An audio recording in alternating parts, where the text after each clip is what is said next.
want to know the truth? I want the truth! Sometimes the truth is silly, but sometimes the truth is dark and shocking. The study of words and their origins is what etymology is all about. Etymology means literally the study of the true meaning of words. Logi is Greek for the study of, and etymos is Greek for the truth, or the true meaning. Every word has a story. Every word has a secret. You can't handle the truth! You can handle the truth.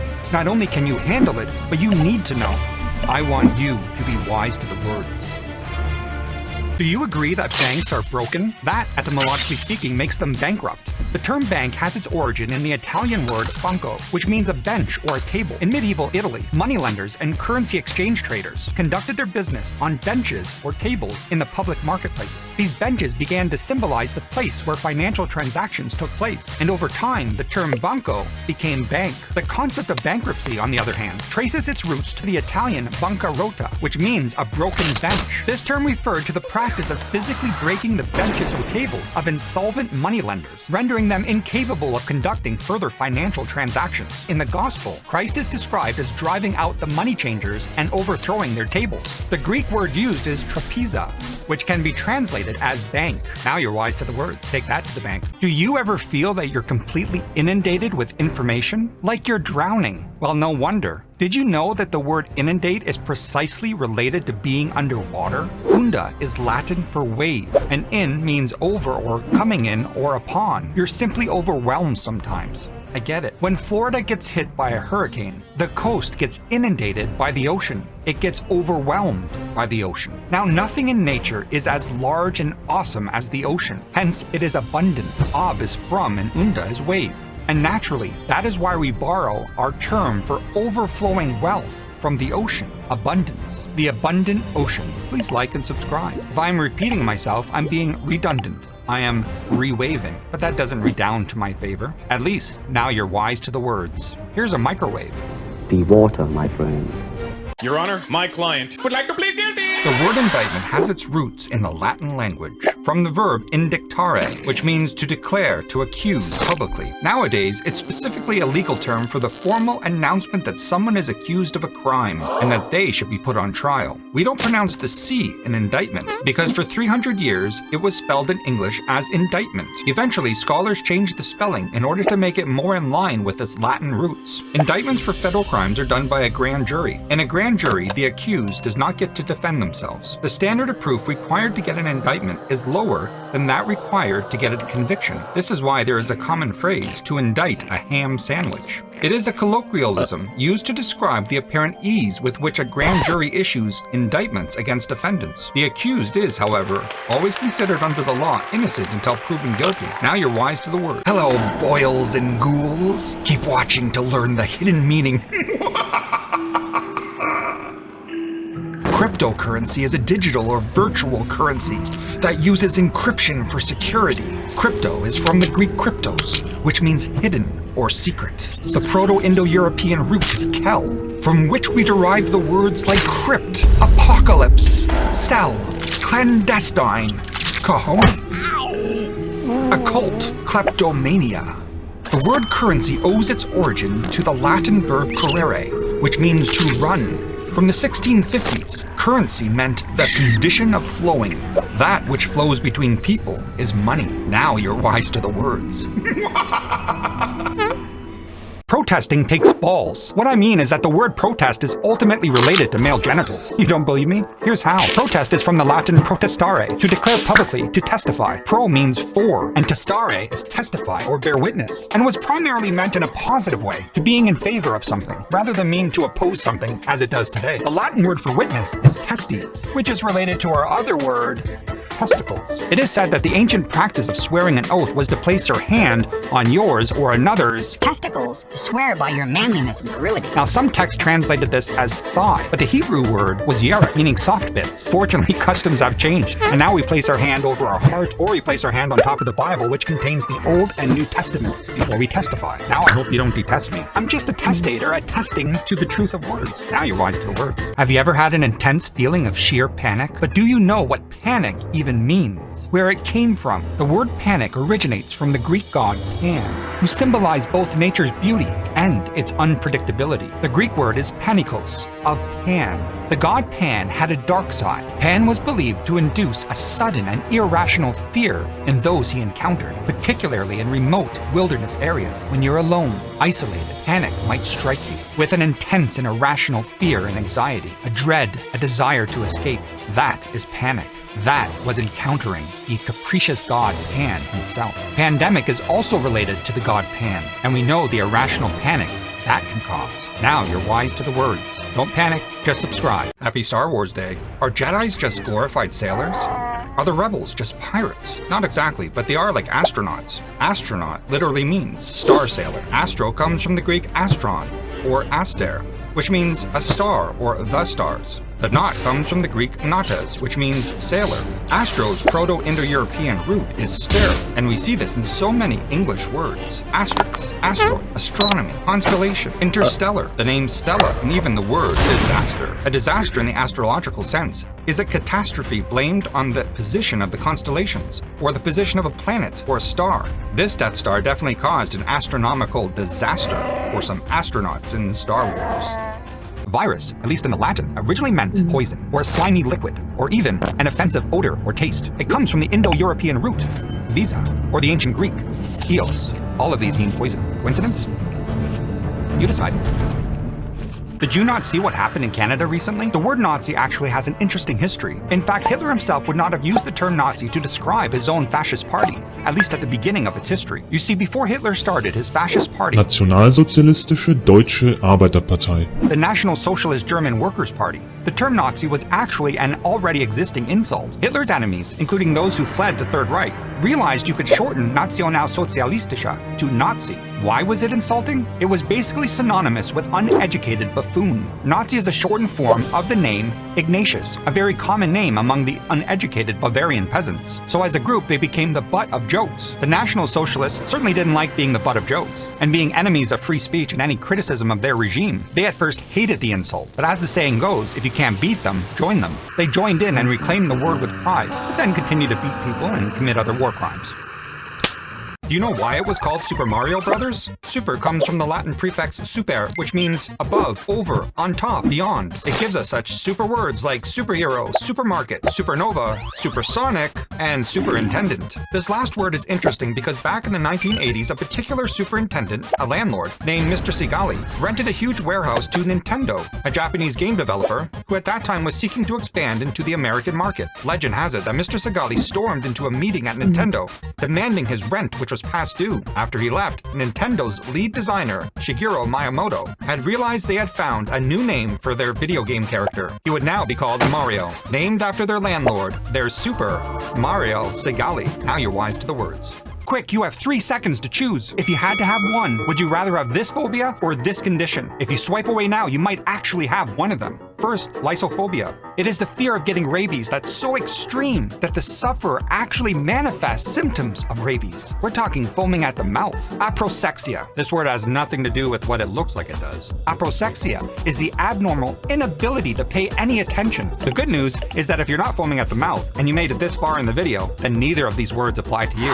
Now you're wise to the words. Of these two choices, what would you rather be doing right now? For this activity, hit the thumbs up or the thumbs down for this activity. I bet you don't even know what they mean. Halieutic is Greek for anything about fishing. It's the art or practice of fishing. Hal or hals is Greek for the sea. But in its Proto-Indo-European root, it means salt. Caconate is to laugh loudly or immoderately. It's where we get the word cackle. Now you're wise to the words. Is World War III beginning? There are so many words of war that have interesting origins. Take infantry, for example. The soldiers who do the ground fighting. Clearly infantry is from infant. But why? In is not, and fons comes from the Latin verb fare, to speak, from which we get words like fame, fable, and fate. An infantry soldier is like an infant in that he does not speak, does not give orders, but is silent and accepts orders. Get it down! Shut up! Soldier is from the Latin solidus, which is a gold coin. Thus a soldier is one who gets paid for fighting, like a mercenary, with a salary. Sol is salt. Sergeant is from the Latin serviens, to serve, because this soldier serves those under him, not food, but the orders of his superiors. To do whatever you tell me, drill sergeant? Now, an admiral is the head of all the sailors on the sea. Its root is from a medieval Arabic term Amir, a Saracen chief. Amir al-Bahr, the chief of the sea. Pretty interesting, huh? Click below for the full video. Now you're wise to the words. Do you know what this expletive word actually means? No, I mean the word expletive itself. It comes from the Latin expletives. Ex equals out, plere equals fill. So an expletive is technically just any filler word, a redundant word that just takes up space. An expletive is a word that doesn't contribute anything to the meaning of the sentence. Sometimes they contribute to the emphasis or tone of the sentence, but still they are words that could be taken out of the sentence without altering the meaning of the sentence. It's only later that expletive came to have the meaning of profanity. This meaning was first recorded by Sir Walter Scott in 1815. During the Watergate scandal, the edited transcripts used the term expletive deleted when it replaced President Nixon's cuss words. In fact, this whole rant is filled with funky expletives. Now you're wise to the words. But do you really like to travel? If you do, you may be a masochist, etymologically speaking, because the word travel has the same source, the same root as the word travail, and both originally meant extreme agony, pain, torture. Travel in the old days could be extremely inconvenient, painful, and not to mention dangerous, from bandits, beasts, and barbarians. Travel and travail come from the French term travailler, which meant to toil, to work hard, and its ancestor is from the Latin trapelium, an ancient torture device. Whenever we wish someone farewell, it actually means travel well. Travel well amidst perils. You see, travel agents are torturers, etymologically speaking, of course. Now you're wise to the words. Subscribe. Farewell in your travels, but honestly, quick, you have 3 seconds to choose. Which one of these words has something to do with wood? This one or this one? Go, you know the thing.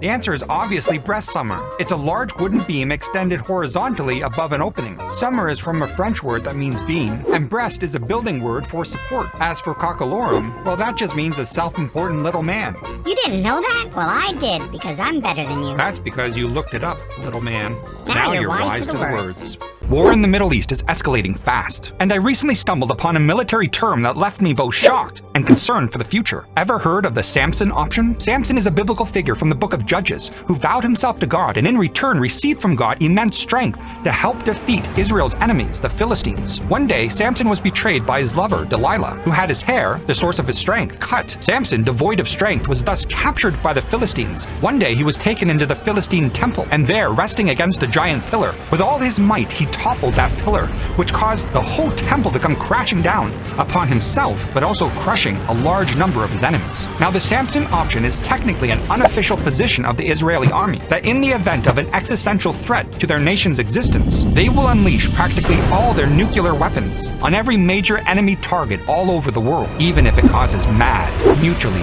assured destruction.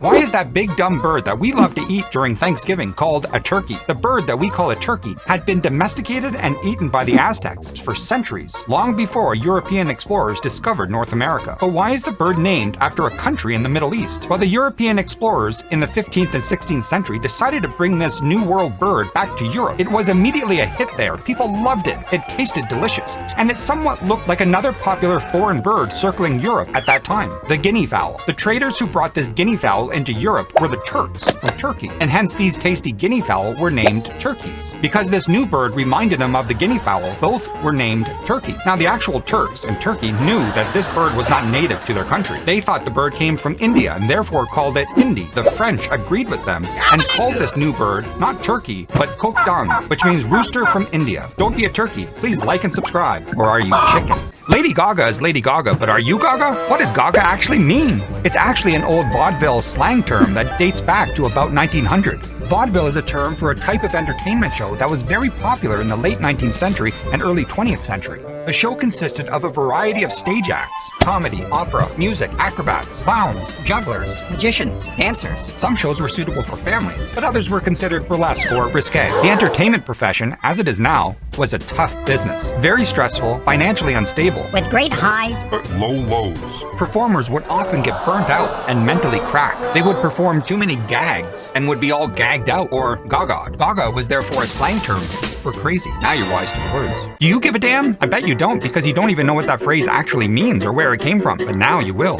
Frankly, my dear, I don't give a damn. From 1877 on, this is the common explanation. Damn in this explanation is not spelled with the N, but D-A-M. It was give a damn, or more precisely, give a tinker's damn. Not tinkling, tinker. Gross. tinkers were traveling repairmen in merry old England, roaming Mr. Fix-Its, if you like. They all had their own homemade gadgets and tools for obscure purposes, but they all had dams, which are little metal wedges or shims, which they would use to pry things open with, or jimmy rig a piece of machinery. These wedges were so common and worthless that not give a damn meant something of insignificance. Now you're wise to the words. Damn, that's a good short.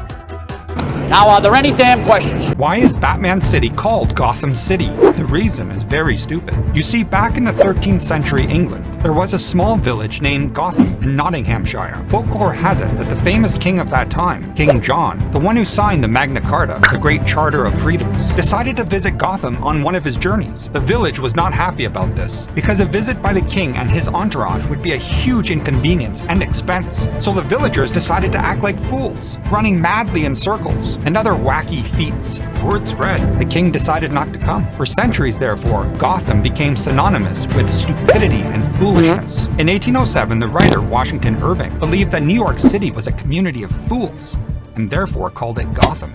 Batman's Gotham is more or less New York City. Now you're wise to the words. I'm Batman. These phobias are fascinating, as are the words describing them. Now, a phobia is an exaggerated fear or strong aversion to something. Now, there seems to be nothing too extraordinary or Too small and obscure. as to not have an associated phobia. Poganophobia, the fear of beards. Palatophobia, the fear of becoming bald. The fear of bald people. Geniophobia, the fear of chins. Chinning! Ablutophobia, the fear of bathing. Bromidrosephobia, the fear of body odor. Someone smells stinky! Subscribophobia, the fear of hitting subscribe. Hey, that's not a real phobia. Or is it? Coprostasophobia, the fear of constipation. Oh man, I gotta go. Now you're wise to the words. Aren't you bored with Marvel movies these days? Marvel often betrays the meaning of its own name. The word Marvel goes back to the Latin mirabilia and ultimately to mirus. It means something that causes astonishment, something extraordinary and wonderful. It means miracle, something that you can admirare, admire. This November, the MCU is adding another superhero movie called The Marvels. Hopefully, this puts the marvelous, The wonderful, the extraordinary back into a Marvel movie. What do you think? I'd be astonished if they do. I think it would take a miracle. It would take a miracle. Goodbye! Shoot. This is going to knock your socks off. Actions speak louder than words. Back to the drawing board. Hit the nail on the head. You can't judge a book by its cover, or the grass is greener on the other side. You've probably heard a million of these cliches before. Heck, you've probably used them all before. The word cliché comes from the French language, where it was originally used as a term relating to the printing press back in the early 18th century. Cliché means stereotype. Clichés were literally copies of a metal plate or a block of movable type that could be used to reproduce an exact printing repeatedly. These printing plates were then used over and over and over and over, and the type would get worn down. Naturally, from about the early 1800s, cliché came to be used metaphorically to describe any phrase, idea, or expression that was overused to the point of being unoriginal and predictable. Looks like we're done in the nick of time. All good things must come to an end. A modern-day monster has awakened. Welcome to the age of artificial intelligence. Artificial intelligence is, at its root, a work of art made by humans. Artificial comes from the Latin artificialis, belonging to art,